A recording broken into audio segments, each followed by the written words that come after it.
ยัสสะสัทธาตถาคเตนะอัจจาราสุปฏิทิตาสีลัญจะธรรมทัสสนังอิโตปรังสกัจจังธรรมังโสตโพตีตีซึ่งจะได้สังวรรณนาในหัวข้ออัฏฐลิทธปุริสกถาตามสมควรแก่เวลาณโอกาสนี้ด้วยความกตัญญูกตเวทีและด้วยความหวังบุญอันเป็นปุญญานิธิอันเป็นขุมทรัพย์คือบุญแก่ตนเองแก่ทุกทานจึงได้พากันบำเพ็ญทักขีณานุปทานบูชาคุณแด่พระเดชพระคุณญาติใหญ่องค์พระประมุขสงฆ์ที่ล่วงลับจากไปการได้บำเพ็ญบุญบำเพ็ญคุณงามความดีเพื่อบูชาคุณผู้ที่ทรงคุณการกระทำความดีบูชายกให้เพื่อบูชาคุณเพิ่นเอิ้นว่าทักขีณายังพระอรหันต์ทั้งหลายพระอริยเจ้าทั้งหลายแปลว่าผู้ควรแก่ทักขีณาคือผู้ควรแก่สิ่งของที่นำยกให้เพื่อบูชาคุณความดีเพราะฉะนั้นพอท่านใหญ่องค์พระประมุขสงฆ์ญาติท่านใหญ่มหาบุญมาสิมมาพรหมดำรงตนอยู่ในสมณเพศพรหมจรรย์มาตลอดชีวิตจนอายุ92 ปีจึงได้ละสังขาร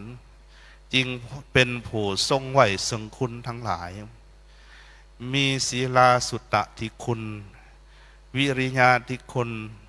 วิริยาคุณขันติคุณเมตตาคุณและคุณธรรมทั้งหลายเพราะฉะนั้นพวกเฮาชาวพุทธบริษัทจะเป็นพระสงฆ์ก็ตามอุปาสกอุปาสิกาก็ตามมาบำเพ็ญคุณงามความดีด้วยการให้ทานด้วยการรักษาศีลแล้วกระทำเป็นกัลลปนาอุทิศบูชาคุณเพิ่นเชื่อว่าเป็นการกระทำที่ปราชญ์บัณฑิตทั้งหลายสรรเสริญจึงเป็นสิ่งที่น่าอนุโมทนาเพราะฉะนั้นในโอกาสอันพวกเขาทั้งหลายได้ร่วมกันบำเพ็ญกุศลคุณงามความดีบูชาคุณของพระเดชพระคุณญาติใหญ่ในครั้งนี้จึงได้นำธรรมกถาอันมาเป็นธรรมบรรณาการต่อบุญแทนคุณของอุปาสกอุปาสิกาท่านเจ้าภาพทุกฐานทั้งพระสงฆ์และออกตนญาติโยมในเรื่องวานด้วยบุคคลผู้หังมีผู้บ่ยากจนบุคคลผู้ถือเอาประโยชน์แห่งตนเพราะฉะนั้นในนี้มีอยู่ในทาริทสูตรสังยุตตนิกายสักขาทวักพระไตรปิฎกเล่มที่15ข้อที่917 18และ19แล้วก็มีอยู่ในคุตทกนิกายอุทานะพระไตรปิฎกเล่มที่25อยู่ในสุปปพุทธกุฏฐิสูตรจะได้นำมาสาธยายสังวรรณนาวานด้วยผู้ที่บ่ยากจนผู้ที่หังมีที่พระอริยเจ้าทั้งหลายสรรเสริญองค์พระสัมมาสัมพุทธเจ้าทรงตัดศัพท์ไว้ศัพท์แปลว่าเครื่องปลื้มใจ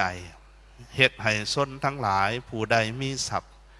คนนั่นจะดีใจปลื้มใจซื่นใจเมื่อระลึกถึงศัพท์ของตน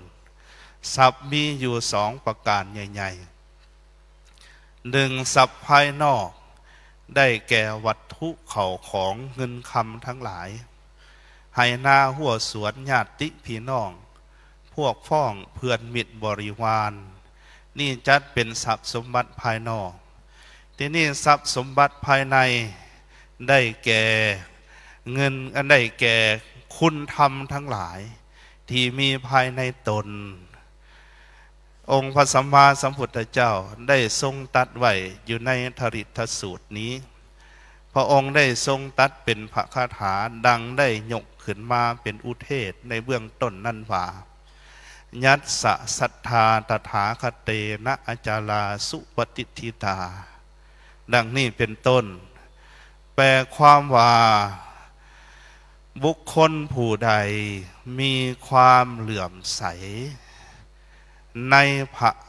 พุทธเจ้าคือพระตถาคตเจ้านั้นอย่างบ่หวั่นไหวมั่นคงอันนี้ข้อที่หนึ่งสีลันจะกัลยาณังอริยกันตังปะสังสีตังข้อที่สองนี่คือเป็นผู้มีศีลอันงามเป็นศีลที่พระอริยเจ้าสรรเสริญข้อที่สามสังเคปาสาโทมีความเหลื่อมใสอันมั่นคงในพระสงฆ์อันที่สี่อุสุภูตัญจะมีความเห็นอันกงคือเป็นสัมมาทิฏฐิทัศนังอุสุภูตัญจะทัศนังเป็นผู้มีความเห็นอันสื่อกงคือกงต่อธรรมถูกต้องตามธรรมเอิ้นว่าสัมมาทิฏฐิส่วนเหล่านี้อัฏฐลิโทติตังอาหุจะเป็นคนบ่ทุกข์จนคัดสนอโมคันตัสสะชีวิตังชีวิตของเขาจะบ่สูญเปล่าจะบ่วางเปล่าจะเป็นผู้ที่สมบูรณ์ด้วยชีวิตอันนี้ที่พระผู้มีพระภาคเจ้าทรงตรัสไว้อยู่ในธลิตสูตรมีเนื้อความสาธยายสืบต่อไปว่าเป็นอย่างสิ่งเหล่านี้จริงสื่อว่าเป็นทรัพย์อันเฮ็ดให้คนเป็นผู้สมบูรณ์เป็นผู้มีชีวิตอันบ่สูญเปล่าที่ได้เกิดมาได้กล่าวแล้วว่าทรัพย์ภายในคืออริยทรัพย์ได้แก่คุณธรรมทั้งหลายคุณธรรมทั้งหลายที่มีอยู่ในบุคคลใดมีอยู่5ประการก็มี7ประการก็มีเอิ้นว่าอริยทรัพย์ทรัพย์อันประเสริฐในภายในคือคุณธรรมเหล่านี้อันที่หนึ่งได้แก่ศรัทธาความเป็นผู้มีความเหลื่อมใสศรัทธาอันมั่นคงในพระรัตนตรัยคือในพระพุทธเจ้าในพระธรรมในพระสงฆ์ยังมั่นคงพระองค์ทรงเปรียบว่าภูเขาหินแทงทึบแม้นว่ามีพายุลมใหญ่มาพัดมาหมุนปันใดก็บ่หวั่นไหวสั่นสะเทือนสันใดศรัทธาของอริยสาวกผู้มีความมั่นคงในพระรัตนตรัยก็สันนั่นเหมือนกันเพราะฉะนั้นความเหลื่อมใสศรัทธาอันมั่นคงในพระพุทธเจ้าพระธรรมพระสงฆ์อันนี้ข้อที่หนึ่งนี่เป็นทรัพย์อันประเสริฐในภายในข้อที่สองศีลคือความประพฤติอันสุจริตดีงามอย่างน้อยมีศีล5ประการข้อที่สามสุตตะได้แก่การได้ฟังธรรมหลายสนใจในธรรมศึกษาธรรมน้อมหูลงฟังธรรมเงียงหูลงฟังธรรมตั้งใจฟังธรรมด้วยความเคารพศึกษาธรรมด้วยความเคารพเป็นผู้ได้ฟังธรรมหลายได้เฮียนหลายได้ศึกษาหลายนี่เป็นอริยทรัพย์ทรัพย์อันประเสริฐภายในข้อที่สามข้อที่สี่จาคะทานังอริยทรัพย์อันประเสริฐภายในข้อที่สี่คือจาคะได้แก่การเสียสละการบริจาคการให้ทานข้อที่ห้าปัญญาทานัง อริยทรัพย์อันประเสริฐภายในข้อที่หาคือปัญญาได้แก่ความรอบรู้ในสิ่งทั้งหลายรู้ในสิ่งที่ควรรู้ในสิ่งที่เป็นประโยชน์และบ่เป็นประโยชน์นี่เอิ้นว่าปัญญาในทางพระพุทธศาสนาคือรู้ในสิ่งที่ควรรู้ในสิ่งที่เป็นประโยชน์และบ่เป็นประโยชน์รู้ในสิ่งที่เป็นโทษและเป็นคุณจึงละสิ่งที่เป็นโทษประกอบแต่สิ่งที่เป็นคุณละสิ่งที่บ่เป็นประโยชน์บำเพ็ญแต่สิ่งที่มีประโยชน์เรียกว่าปัญญาในทางพระพุทธศาสนาทรัพย์อันประเสริฐทั้งภายในภายในหาประการนี้มีในบุคคลใดเพิ่นว่าบุคคลนั่นเป็นผู้บ่จนบ่ขัดสนบ่จนบ่ขัดสนทั้งในโลกนี้และโลกหน้าทรัพย์สมบัติภายนอกแม้นว่าเป็นของเฮาแต่กับโมเมนต์ของเฮาเพราะทรัพย์สมบัติภายนอกเป็นของโลกเฮาบ่ได้มาเอาเฮาบ่ได้ถือมาตอนเฮามาเกิดพวกเฮาจากมันไปก็บ่ได้ถือมันไปพวกเฮามาเอาในโลกใส่สอยใส่จ่ายบริโภคมันอยู่ในโลกแล้วก็จากไปผู้ที่เป็นปราชญ์มีปัญญาจึงเอาทรัพย์สมบัติภายนอกให้มาเป็นอริยทรัพย์ทรัพย์สมบัติภายในคือคุณธรรมทั้งหลายดังที่กล่าวมาในสมัยหนึ่งพระสัมมาสัมพุทธเจ้าทรงประทับอยู่ที่พระวิหารเวฬุวันตอนนั้นพระองค์ได้ทรงตรัสเล่าให้ภิกขุทั้งหลายเรื่องเทพบุตรตนหนึ่งเทพบุตรตนนี่ในสมัยก่อนได้ตอนเกิดเป็นมนุษย์เป็นคนทุกข์คนยากจนเป็นขี้ทูดเพราะคาดสนเที่ยวขอทานเพราะกรรมของตนเองมีเรื่องเรามาอยู่อย่างนี้ว่าในครั้งนั้นมีบุรุษผู้หนึ่งชื่อว่าสุปะพุทธกุฏฐิเป็นคนมีโรคผิวหนังคือโรคเคลื่อนยากจนคัดสนเวลาเราเกิดขึ้นมานั้นเข้าสู่ขั้นมารดาเข้าสู่ขั้นแม่พ่อแม่ลำบากหาอยู่หากินก็บ่ได้เพราะกรรมของสัตว์ที่เกิดในท้องของเพิ่นนั่นเมื่อคลอดลูกออกมาก็หาอยู่หากินลำบากแต่ด้วยความเมตตาปราณีของมารดายิ่งเลี้ยงดูจนใหญ่พอที่จะหาถือโอถือหมอไปขอทานได้จึงเอาโอใส่มือให้ลูกว่าเอาเจ้าไปหาขอกินเด้อบัดนี้ไปตามกรรมของเจ้าแม่เลี้ยงเจ้ามาเจ้าพ่อสวยตนเองได้แล้วจึงไปหาขอกินไปเป็นคนขอทานวันหนึ่งพระผู้มีพระภาคเจ้าได้ทรงแสดงธรรมคนทั้งหลายพากันไปฟังธรรมนำองค์พระสัมมาสัมพุทธเจ้าคนเต็มหุ่มเต็มแล้วก็เลยคิดว่าบ่อนนี่คงจะมีการแจกทานแจกอาหารเพราะชาวอินเดียพากันมักแจกทานเหมือนพวกเฮาเฮ็ดโฮงทานยามบุญพวกเฮามีแต่ไปแจกทานยามบุญแต่ว่าเศรษฐีใจบุญเมืองอินเดียเขาแจกทุกเมื่อแจกทานเมื่อเขามีความว่าอยากให้ทานเขาก็ให้คนทุกคนยากคนทั้งหลายมาเข้าแถวหับทานเราก็คิดว่าคงจะมีการแจกทานจึงเข้าไปแล้วบ่แมนบัดนี้เห็นพระพุทธเจ้าประทับอยู่ท่ามกลางฝูงชนทั้งหลายก็เลยมาคิดว่าโอ้บัดนี้จะมีการแสดงธรรมเอาเถาะเฮาจงตั้งใจฟังธรรมเวลาพระองค์กำหนดวาระจิตของหมู่สัตว์ทั้งหลายว่าเวไนยสัตว์ผู้ใดน้อมีบุญญาบารมีพอที่จะได้บรรลุธรรมพระองค์ก็ฮู้ว่า มีสุปพุทธกุฏิคนยากจนคัดสนนี้ จะเป็นผู้ได้บรรลุธรรมพระองค์จึงทรงแสดงว่าอนุปุพิกถาแปลว่าแสดงธรรมไปตามลำดับนับตั้งแต่การแสดงเรื่องการให้ทาน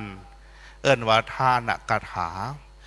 แสดงว่าด้วยอานิสงส์ของการรักษาศีลแสดงเรื่องความสุขอันเกิดในสวรรค์เมื่อได้ให้ทานได้รักษาศีลจะไปเกิดในสวรรค์จะได้เสวยทิพสมบัติยังไปเกิดในสวรรค์สั้นจาตูมกระเสวยทิพยสมบัติมีอายุสมบัติอายุของเทวดาในสวรรค์สั้นจาตูมนี่9 ล้านปีเมืองมนุษย์เป็นอายุไขของเทวดาในสั้นนี้เทวดาในสวรรค์สั้นตาวติงแม่น36 ล้านปีเมืองมนุษย์ทอกับอายุไขของมนุษย์ในสวรรค์สั้นนี้ในสัญญามาสันดุสิตกระสูงขึ้นจนหอดสวรรค์สันที่6สันปรมิมิตตสวัสตีก็มีอยู่ 1,000 กว่าล้าน 2,000 กว่าล้านปี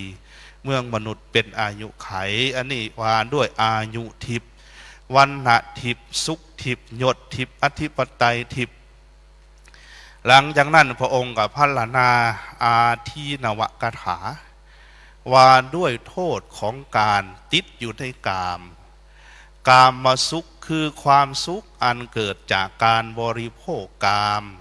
บริโภคทรัพย์สมบัติภายนอกทาไปยึดติดถือมัน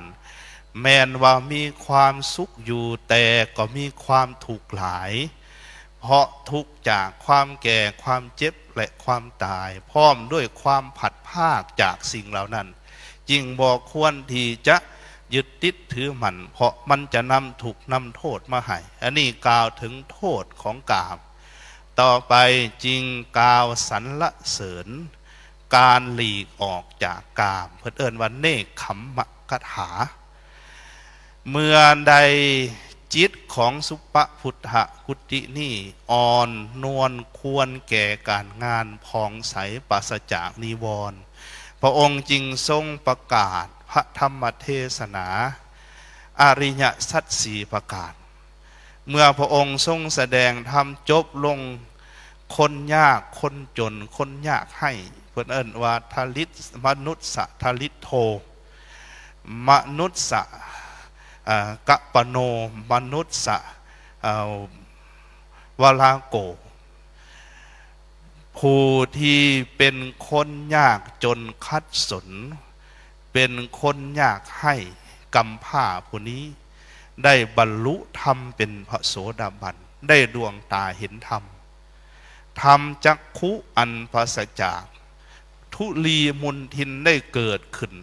แก่ล่าว่าสิ่งทั้งหลายทั้งปวงยังกินจิสมุทยะธรรมังสัพพันตังนิโรธธรรมันติสิ่งทั้งหลายทั้งปวงมีความเกิดขึ้นเป็นธรรมดาก็มีความดับไปเป็นธรรมดาจึงได้ถึงซึ่งธรรมว่าโสตาปฏิยังขะถึงพระโสดาบันเป็นพระอริยบุคคลสันทปิฎในพระพุทธศาสนาพระองค์จึงว่าเห็นสมควรแล้วหลังจากนั้นพระองค์ก็เสด็จกลับเข้าไปพระวิหารต่อมานี่ลาวก็ไปหาขออาหารต่อพอดีว่ามีนางยักษินีตนหนึ่งเคยเป็นคู่เวรคู่อาฆาตกันมาหลายห้อยศาสตร์แปลงเป็นงัวมาเห็นเล่าแล้วส้นเล่าตายลงกระหม่อมหลังจากตายเพราะกายแตกเพราะมีคุณธรรมคืออริยสัพหาประการที่กล่าวมาได้ไปเกิดในสวรรค์สันตาวติงกายัสสะเพทาปรัมมรณาสุขติงสักขังโลกังอุปโนเทวานังตาวติงสานังพหพญตานังอัญเยเทวาเพิ่นว่าอติโรจติเจวะวันเนนะยะสสาจาติ แปลความว่าหลังจากตายเพราะกายแตก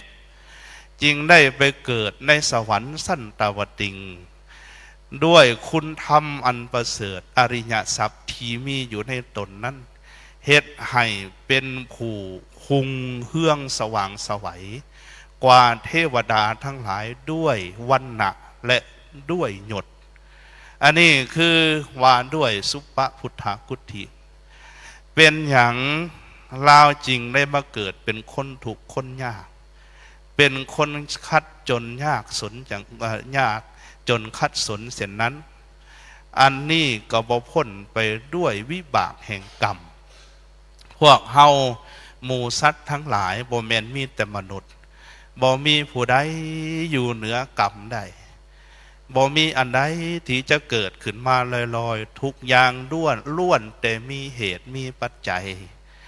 ผู้ใดประสบพบทุกข์เดือดร้อนก็ดีประสบพบความสุขก็ดีล้วนแต่มีเหตุมีปัจจัยคือกรรมที่ตนเองได้กระทำไว้แล้วนี่สุปพุทธกุฏิผู้ยากจนคัดสนกำพร้านี่ก็เหมือนกันในชาติก่อนนี่มีอยู่ในอัตถกถาสุปพุทธกุฏิอยู่ในอุทานอันหนึ่งนี่ว่าตอนนั้นเพิ่นเกิดเป็นเศรษฐี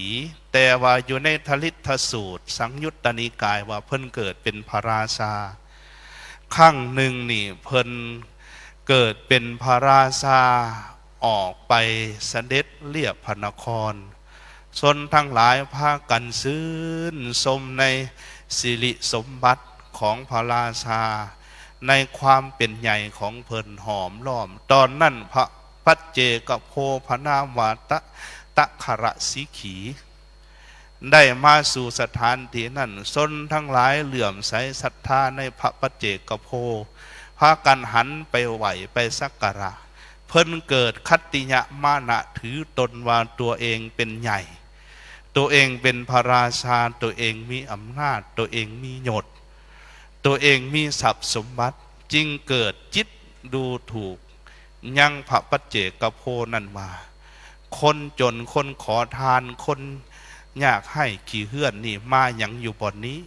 จึงทมน้ำลายออกแล้วก็หลีกไปกรรมตัวนั่นล่ะญาติโยมทั้งหลายเพียงตั้งแต่ดูถูกดูหมิ่นบรรพชิตนักบวชผู้ทรงศีลทรงธรรมไปใหม่อยู่ในมหานรกหลายห้อยปีหลายพันปีหลายแสนปี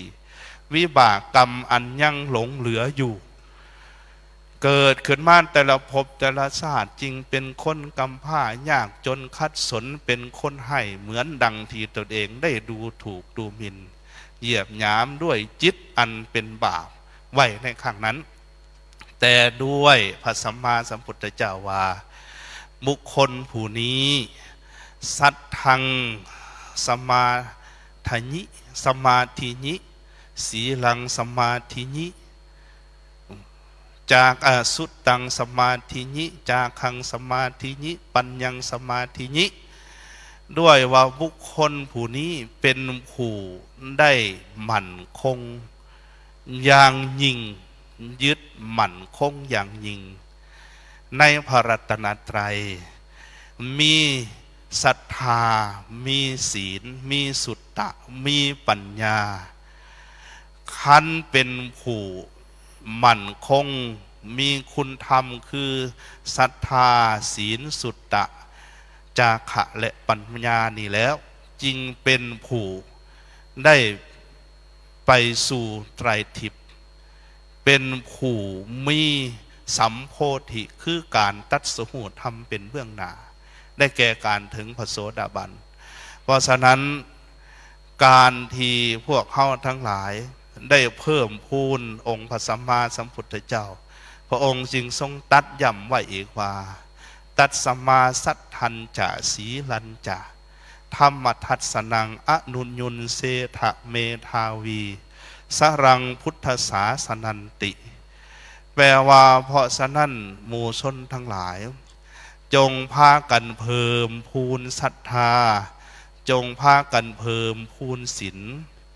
จงพากันเพิ่มพูนจาคะสุตตะจาคะและปัญญา ปราดเมธีชนผู้ทำตามคำสอนของพระพุทธเจ้า